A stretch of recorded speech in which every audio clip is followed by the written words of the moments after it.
Salut les cops, bienvenue dans cette nouvelle vidéo. Aujourd'hui ça va encore être une vidéo DIY. Cette fois-ci j'ai cette robe qui m'a été donnée par une amie, je sais plus laquelle d'ailleurs. C'est pas dur, il y a 3 possibilités. Il y aura la réponse en commentaire de toute façon parce que la personne en question se reconnaîtra. Oui, cette robe, pourquoi j'ai récupéré cette robe? Parce que j'aimais bien l'imprimer, j'aimais bien les rayures comme ça, puis comme ça me faisait penser à des tas de journaux ou une bibliothèque, enfin je trouvais ça cool.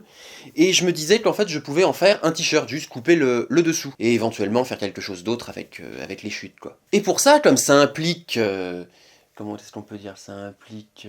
Des techniques et un savoir-faire. Oui, c'est ça, voilà. Et comme il s'agit pas simplement de découper, mais il s'agit aussi de faire un petit ourlet, voilà, de coudre quelque chose, de faire quelque chose de propre, ça implique des techniques et un savoir-faire, et donc pour ça, je ne serai pas tout seul. Salut! Boom, baby! Jean-Loup. C'est très chaud. Il fait très chaud, oui. Mais pourquoi on doit faire ça aujourd'hui? Parce que dans pas longtemps, on va voir Drag Race France live, et donc on s'est dit qu'on allait se faire une petite tenue sympa pour l'occasion, quoi. Parce que sinon, si on arrive en débardeur blanc et en short beige, on va se faire engueuler par Mami Wata. T'as suivi ça, cette histoire avec Mami Wata? Par rapport à la finale de Drag Race, elle a fait un tweet, et elle a dit non mais franchement, les homosexuels qui sont venus en débardeur blanc et en bermuda beige. J'en parlerai dans ma prochaine TED Talk, parce que vraiment c'était voilà, c'était honteux, évidemment, ça a fait un scandale, parce qu'il y a tous les petits twins qui étaient là, ah il a dit ça, tout ça. Le but, c'est de donner une nouvelle vie donc à cette robe. Pour que ce ne soit plus une robe. Voilà, c'est pas plus une robe, hein, si, voilà. Les garçons peuvent porter des robes, hein, ils font ce qu'ils veulent, c'est juste moi j'ai pas envie, j'ai envie que ce soit un t-shirt, voilà. Donc moi j'ai envie que ce soit, tu vois, le plus... Et c'est parti pour le grand concours des tics de langage. Qui de voilà ou de tu vois remportera la compétition? Restez jusqu'à la fin de la vidéo pour le découvrir. Le plus long possible pour que je puisse la mettre dans un pantalon, tu vois, que ça rebique pas, quoi, donc... Bah, moi je pense qu'il faut garder l'élastique. Ah bon, pourquoi? Qui est là. Puis on va replier simplement comme ça. Pour que ça tienne et que ça fasse une jolie finition. Y a plus qu'à sortir le matériel.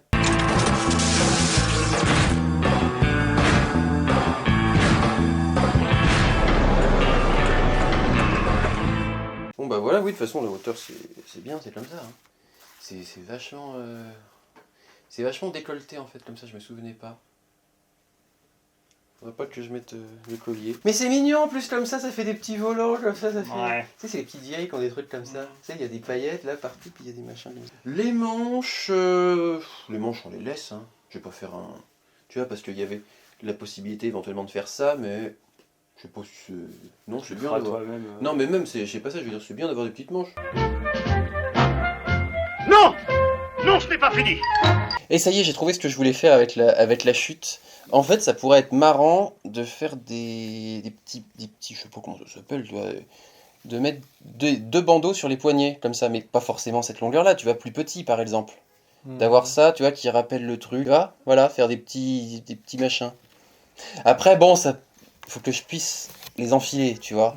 Et tu veux un bandeau sur la tête comme ça aussi? Je sais pas. Peut-être, non mais attends, oh, peut-être. Mais non, ou peut-être pas. Ouais, cette longueur là c'est pas mal, je trouve. En plus il y a les deux. Mais tu veux une manchette quoi. Une manchette, ça là, c'est comme ça. Une manchette. Bah voilà, c'est nickel comme ça. Wonder Woman. Ouais, c'est ça, ouais, elle fait comment? Elle fait... Ouais. Comme ça. Et puis ça c'est bien, comme ça, si j'ai chaud dans le casino de Paris, je pourrais m'éponger. Eh ouais, Hein? Il y en a là-dedans. Je suis pas qu'un physique, hein. Attends, avec le short, ça fait vidéo de sport des années 80. Allez. Allez les filles, on y va, ouais. Aérobic. Donc moi je viens enlever ça parce que ça chauffe les poignets quand même. Et on montrera le look complet plus tard. Voilà. Pardon, excuse-moi. Non t'inquiète pas, je passe. C'est ça, vas-y le maigre. Qu'est-ce que tu dis? Le maigre. Ouais, le maigre, ouais. Bah oui, je suis maigre. Et alors? C'est interdit dans cette société. En plus, je suis pas maigre. Je suis mince, tu vois. Je suis des mecs qui sont vraiment... Tu es filiforme. Non, justement, je suis pas filiforme. Je suis pas filiforme, je suis mince, voilà, je suis fin. Je suis pas filiforme. Je connais des gens, des mecs, des filles qui sont vraiment très fins, tu vois. Et bah, ils y peuvent pas grand-chose, tu vois. Mais moi, j'aime bien. Non, mais en vrai, j'aime bien mon corps comme il est, tu vois. Il faut s'aimer comme on est. Non, je dis pas... Non, ça c'est... Non, ça c'est une connerie, ça. Non, enfin c'est une connerie, c'est pas une connerie, mais tu vois, c'est trop facile. C'est trop facile de dire acceptez-vous comme vous êtes, surtout, voilà. Tu vois, c'est comme si ça allait marcher. Comme si ça allait... Non, et puis, oui. Pour qui ça a marché déjà? Genre, oh, j'aime pas ma gueule, mais accepte-toi comme tu es. Ah bah oui, t'as raison, mais non, ça marche pas comme ça. Et c'est hypocrite un peu, tu vois. Parce que les gens qui disent ça, c'est pas forcément ceux qui ont, voilà, qui ont eu des gros complexes, qui ont eu des gros problèmes avec leur physique ou des choses comme ça, tu vois. Et non, moi ce que je dis, c'est pas que il faut s'accepter comme on est, c'est que il faut faire en sorte de se sentir le mieux possible. Et si ça passe par te mettre beaucoup de maquillage, par faire du sport, par sculpter ton corps, tout ça, bah, vas-y quoi, ça emmerde personne en vrai. Tu vois, les filles qui se maquillent beaucoup, on leur dit ah mais tu serais tellement belle au naturel, machin, t'es très belle au naturel. Bah oui, bah peut-être qu'elle est belle au naturel, mais peut-être qu'elle a aussi envie, c'est un plaisir, c'est un art aussi le maquillage, tu vois. Ouais, moi j'ai pas forcément, tu vois, cette envie de prendre de la masse, de devenir un mec hyper musclé, tu vois, ça m'intéresse pas. Je me sens bien comme ça. Oui, enfin après, tu fais du sport tous les matins quand même. Ah oui, oui, oui. Oui, oui, bah oui. Bon. Mais déjà, le sport, c'est pas uniquement pour la façade, tu vois. S'entretenir. Oui, non, mais pour se sentir bien, pour éliminer des toxines, pour te vider un peu la tête, tu vois, pour ton cœur, pour la cardio, pour le maintien du corps. Tu vois, c'est plein de trucs, c'est pas que de la façade, c'est pas que de l'image. C'est pas que pour s'exhiber comme ça, c'est pour soi avant tout, je pense. Et oui, en fait, moi, le truc, c'est que je m'aime bien comme je suis, donc j'ai envie de rester comme ça. Et bon, et voilà, je suis pas contre être un petit peu plus dessiné, tu vois, avoir un petit peu plus de pecs, être un petit peu mieux foutu, tu vois. Mais sans pour autant me métamorphoser complètement, parce que je ressens pas le besoin.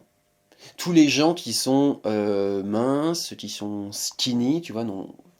Il y en a qui sont très contents comme ça, tu vois, ils ont pas envie de faire plus. Et je sais pas, je trouve qu'il y a une espèce d'injonction à ça. Bon, il y a toujours eu, hein. T'as plein de films comme ça, des récits d'apprentissage, des trucs comme ça. T'as, bon, que ce soit un mec ou une fille. Par exemple, t'as une fille qui arrive au lycée, voilà, elle est frisée, elle a les cheveux frisés, elle a des lunettes, ça va pas. Il faut que ça change, tu vois. Et c'est seulement au moment où elle se lisse les cheveux, où elle enlève ses lunettes, elle a changé que ça. Elle a changé que ça. Même, limite, ses vêtements, c'est les mêmes. Là, elle devient baisable, entre guillemets, tu vois. Elle devient populaire, on s'intéresse à elle. Parce que, sous-entendu, les cheveux frisés, c'est pas bien. Par exemple, t'as Kick-Ass aussi, là, le film avec le super-héros, où le gars, enfin, on veut te faire croire qu'il est moche. C'est le mec, il est super beau, tu sens qu'il est super musclé sous ses vêtements, mais on lui fout une chemise à carreaux, des lunettes, on lui met les cheveux un peu ondulés, et pour qu'on dise, bah oui, lui, c'est un nerd, il est moche, tu vois. En plus, moi, je mets souvent des chemises à carreaux, tu vois. En fait, moi, je suis vraiment je suis l'avant tout le temps. Dans l'imaginaire collectif, moi je représente l'avant, le mec avec les cheveux bouclés, les lunettes et la chemise à carreaux. Alors qu'en fait, je peux être très bien l'après aussi, comme ça. Et le pendant. Donc il faudrait refaire toute la filmographie des années 2000, non, 90. Non, faudrait non. faire d'abord le mec aux cheveux lisses qui est moche, et après il devient frisé, et là il est beau. Voilà, pourquoi on fait pas ça? Voilà. Tu vois, pourquoi on fait pas ça? Pourquoi il n'y a jamais un mec avec les cheveux plats qui devient magnifique une fois qu'il... Peut-être aussi dans les années 80, genre ils faisaient des permanentes les mecs et tout. N'empêche que dans les films des années 80, tu vois des mecs avec des permanentes, avec des crop tops, avec des petits shorts, on n'est pas en train de les traiter de PD, tu vois. Ça c'est un truc qui s'est perdu, c'est dommage je trouve. Faut arrêter aussi de croire que les magazines, la télévision, surtout que c'est augmenté avec les réseaux sociaux sur certains influenceurs et influenceuses. Il faut choisir un peu son camp. Il faut arrêter de croire. Faut doser quoi. Tu vois, c'est pas une question de pas écouter les conseils ou autre chose, c'est de prendre ce qu'on te. Toutes ces informations, tu vois, de les prendre, de les saisir, mais de faire le tri quoi. C'est aussi que le problème, les gens, les jeunes grandissent avec une. Comment on appelle ça? C'est que des séries américaines. Oui. C'est ça aussi. S'il y avait plus de diversité. Et c'est des séries américaines avec ciblé par les pays. C'est des séries américaines avec des acteurs qui jouent des adolescents et qui ont 30 ans, qui ont 25-30 ans quand même. Et donc, forcément, ils peuvent pas ressembler à des ados de 14 ans qui ont des boutons et qui sont en train de grandir et voilà, qui ont à gérer plein de trucs, quoi. Mais voilà, faut aussi dire que c'est ok de vouloir être super musclé, c'est ok de vouloir se faire des injections. Voilà. C'est ok aussi de vouloir travailler son corps comme on veut, tu vois, c'est pas... Moi j'ai pas envie, j'en ai pas besoin, pour l'instant. Peut-être que dans 10 ans je dirai pas la même chose, tu vois. Tu feras ce que tu voudras. Je ferai ce que je voudrais, mais les gens ont le droit de faire ce qu'ils veulent, tu vois, je pense pas qu'on ait à juger qui que ce soit. Pas pour me la péter, hein, c'est pas... Non mais le but, c'est pas ça le plus important dans ce que je dis, c'est pas que je me sente bien. tant mieux pour moi, mais bon, voilà. On s'en fout, tu vois, en soi. Bah après, moi, je peux rebasculer sur le fait que j'ai dû me couper les cheveux récemment. On est dans des codes de société où le garçon doit avoir les cheveux très courts, rasés de très près. Il y a aussi parfois des tailles. On cherche une... Alors ça, c'est... Le dernier job que j'ai fait, on cherchait des tailles. Voilà. Genre, il fallait être entre 1 mètre à... moins d'1m80 et... Genre tout le monde sur une ligne comme ça. Tout le monde sur la même ligne, voilà. On est en train de recruter une équipe. Pour quoi faire? C'était pour c'est de la vente. Voilà. Pour la vente, donc il y a besoin d'être tous à la même taille pour vendre des... Pour une nouvelle équipe, dans une nouvelle boutique, on cherche des vendeurs qui vont être tous avec le même poids, le même profil, qui dégagent la même énergie, avec la même façon de sourire. Là, je parle juste d'une dernière expérience professionnelle donc, de cet été, où j'ai été embauché pour un CDI. Félicitations sur félicitations depuis le début. Quasiment aucune remarque négative. Et donc, à la fin de la période d'essai, au bout des 2 mois, de but en blanc, on m'annonce que je ne serai pas retenu. Et moi, voilà, d'après ce que tu m'avais dit au moment du recrutement, il y avait énormément de physiques différents. Il y avait même des mecs très, justement, avec des looks très affirmés. Et apparemment, ils avaient insisté même sur le fait que bah justement, ils voulaient rester comme vous êtes. Ils disaient, voilà, soyez comme vous êtes, en mode McDo, là. Et finalement, tu te rends compte que... on se rend compte que c'est pas le cas. Voilà, il y a une sélection qui est faite sur la fin. Sur la oui, sélection. tout ça pour dire, méfiez-vous si vous voyez des annonces comme ça qui vous vendent du rêve. On est une grande famille qui sont là à fond dans la positivité, tu vois, parce qu'il y avait ça aussi quand même dans ce truc-là, c'est que ils étaient là en mode oui, surtout, voilà. Oui, mais après... On se félicite, on se fait des trucs comme ça, puis au final on peut te jeter comme ça du jour au lendemain. Oui, c'est ça. Moi, j'ai pas envie de diaboliser ces entreprises-là. I wish you well. I wish you well. In hell. En quoi tu vas pas mieux travailler avec les cheveux courts qu'avec les cheveux longs, tu vas travailler pareil. Mais voilà, il se trouve que ça passe, c'est parce que ça passe mieux, voilà, c'est une réalité. Mais c'est con, on est d'accord. On est d'accord que c'est con. Mais c'est comme ça, mais c'est con. Et j'espère qu'on va vers un truc, qu'on va vers du mieux. Enfin bon, moi je te propose de revenir à nos moutons.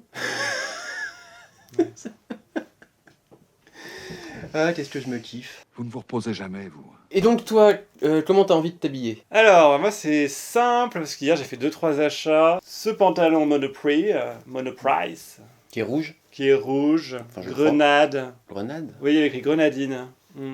Grenadine. L'étiquette. D'accord. Tout à fait. Et qui est en lin, donc c'est très bien pour la saison d'ailleurs. Et il se trouve que j'ai une chemise de la même couleur. Mais non! Mais hasard de dingue! Ah, c'est presque le même rouge. Incroyable ce que fait l'industrie textile. Et cette chemise-là, tu l'as trouvée où? Chez Guérissol. Guérissol, je trouve que c'est une des dernières Vrai fripe. vraies fripes, ouais. À Paris en tout cas. Je sais pas comment c'est dans les autres villes de France. Je sais pas s'il y a des gens qui sont, je sais pas, à Lyon, à Marseille, à Bordeaux, j'en sais rien. J'aimerais bien savoir en fait, voilà, ce qu'il en est des fripes, parce qu'à Paris, c'est compliqué hein, maintenant. Bah, c'est devenu aussi cher qu'un vêtement neuf. C'est ça en fait, voilà, le but quand même d'aller en fripe, c'est d'éviter d'acheter chez Zara, chez H&M et ces marques un peu problématiques quoi. Et faire des économies. Et faire des économies aussi, et surtout. Et en fait, on se retrouve avec des t-shirts à 25 € quoi. Ouais. Des fois, le t-shirt il est troué même, tu vois. Aussi. c'est sympa. Et c'est que pour des petites tailles, quoi, voilà. Ou alors des tailles très très grandes, tu Ouais. vois. Surtout pour les pantalons, je vois souvent les pantalons c'est des grandes tailles. T'as énormément d'articles mais ils sont tous de la même taille. Mais en tout cas, parfois on trouve des trucs cool, notamment cette chemise. Je te propose qu'on se mette en tenue et qu'on montre tout ça aux gens. Allez, go! Allez. Donc là, c'est le look de Maxime, remarquez... J'ai rajouté le pantalon en cuir. Je mettrai des bottines aussi Fétiche des pieds! après. Et j'ai rajouté un petit foulard. J'aime pas le nœud, je vais le faire autrement, mais voilà. Pour habiller, j'ai mis le petit foulard. Voilà, les petites manchettes. Alors voici le look de Jean-Loup, voilà, que je trouve très stylé quand même, avec ces petites perles. Bien sûr, on va mettre des chaussures. Évidemment. Bien évidemment. Ah, comme je suis belle. Voilà. Et voilà. On slay ou pas? On slay? Moi je trouve qu'on slay. On fait une petite pause pour la miniature.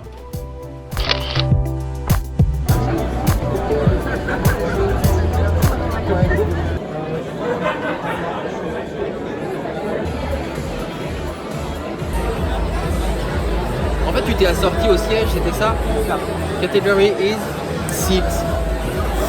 Transparent. Camouflage. Jean-Loup, t'es où? Ah, je vois sa tête, ça fait peur.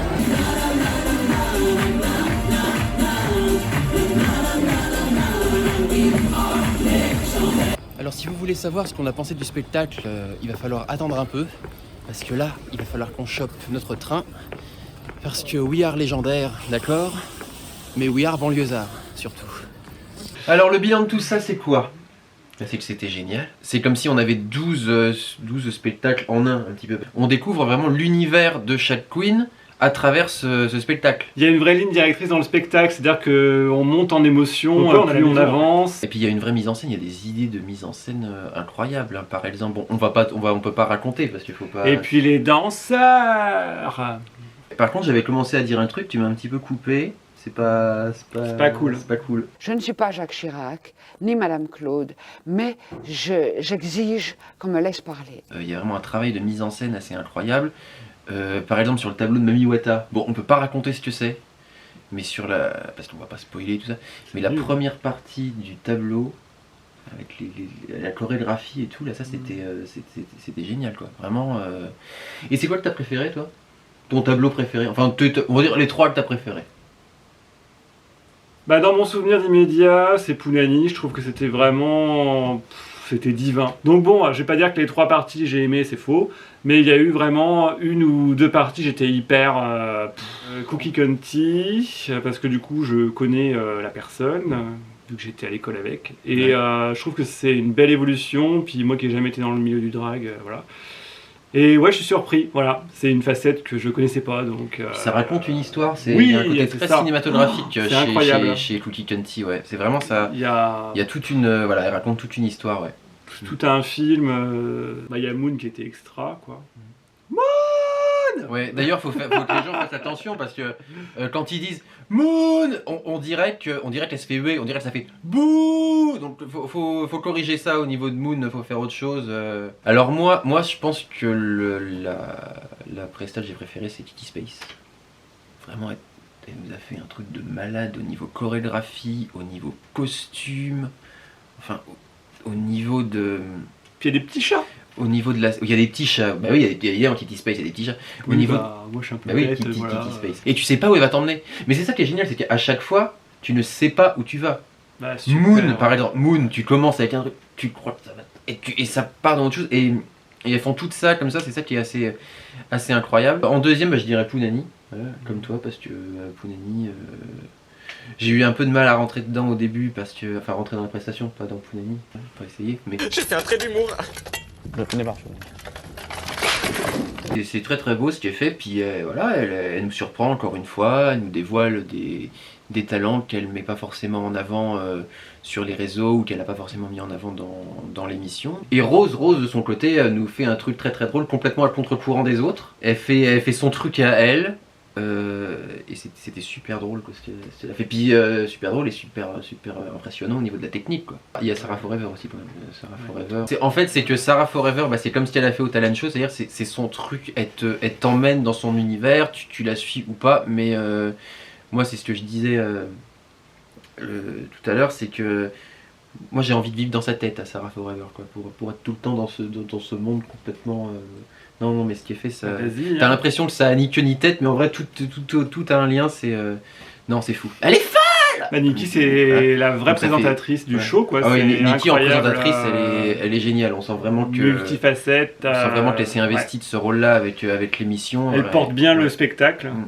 Et c'est chouette de voir tout le monde, quoi. Puis voilà, puis moi, je découvre... Le drag... Enfin, Drag Race France, ce n'est pas le drag, voilà.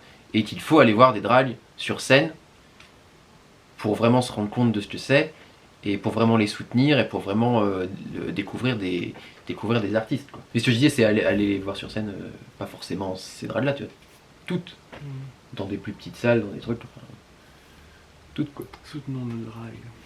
Soutenons nos drags, ouais. Et il y a une fille qui m'a reconnu pendant que je faisais la file pour aller aux toilettes. Elle m'a dit ah j'adore tes vidéos comme ça, c'est trop mignonne. Ouais. Donc finalement je suis un petit peu famous quand même, tu vois. Mais je suis pas suffisamment famous pour ne pas faire la queue pour aller aux toilettes. Voilà, ça c'est... Bon.